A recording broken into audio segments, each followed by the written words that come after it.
ತಾಲೂಕು ಸಿದ್ದಾಪುರ ಉತ್ತರ ಕನ್ನಡ. ಪೋಚರ್ಚಿ ಗ್ರಾಮದ ಗ್ರಾಮದೇವತೆಯಾದ ಶ್ರೀ ಮಾರಿಕ ಹಂಚು ಉಪಯೋಗಿಸಿ ಚಂದ್ರಸಾಲೆ ನಿರ್ಮಿಸಿ ಪೂಜಿಸುತ್ತಾ ಬಂದಿರುತ್ತದೆ.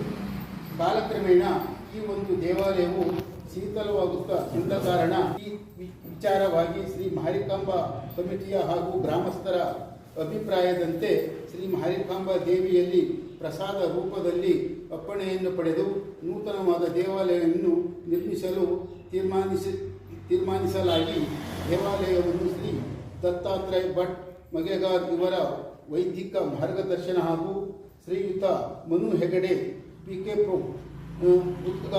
ಇವರ ತಾಂತ್ರಿಕ ಮಾರ್ಗದರ್ಶನದಲ್ಲಿ ಅಂದಾಜು 1 ಕೋಟಿ ರು ವೆಚ್ಚದಲ್ಲಿ ನಿರ್ಮಾಣ ಮಾಡುವುದೆಂದು ತೀರ್ಮಾನಿಸಿ ಇದಕ್ಕೆ ವಂತಿಗೆ ರೂಪದಲ್ಲಿ ಗ್ರಾಮಸ್ಥರಿಂದ ಹಾಗೂ ಹಣ ಸಂಗ್ರಹ ಮಾಡಲಾಗಿದ್ದು ಈ ಕಾರ್ಯಕ್ಕೆ ದೇವಿಯ ಭಕ್ತಾದಿಗಳಿಂದ ಹಾಗೂ ಸಂಘ ಸಂಸ್ಥೆಗಳಿಂದ ಹೆಚ್ಚಿನ ಹಣ ಸಂಗ್ರಹವಾಗಿದ್ದು ಸಂತೋಷದ ವಿಷಯವಾಗಿದೆ. ಶ್ರೀ ಮಾರಿಕಾಂಬಾ ದೇವಾಲಯವು ಉದ್ದ 58.3 ಅಡಿ, ಅಗಲ 27.3 ಅಡಿಗಳಷ್ಟಾಗಿರುತ್ತದೆ.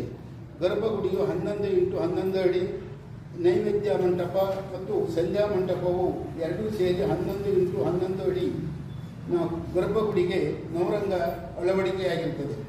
ದೇವಸ್ಥಾನ ಸಭಾಭವನವು 36x27 ಅಡಿಯ ವಿಶಾಲವಾದ ಸ್ಥಳಾವಕಾಶದಿಂದ ಕೂಡಿರುತ್ತದೆ. ಗರ್ಭಗುಡಿಯ ಗೋಪುರಕ್ಕೆ ತಾಮ್ರದ ಲೇಪನ, ಗೋಪುರಕ್ಕೆ ಪಂಚಲೋಹದ 39.5 ಎತ್ತರದ ಕಳಶ, ಶ್ರೀ ಮಾರಿಕಾಂಬಾ ದೇವಿಯ 39 ಇಂಚಿನ ನೂತನ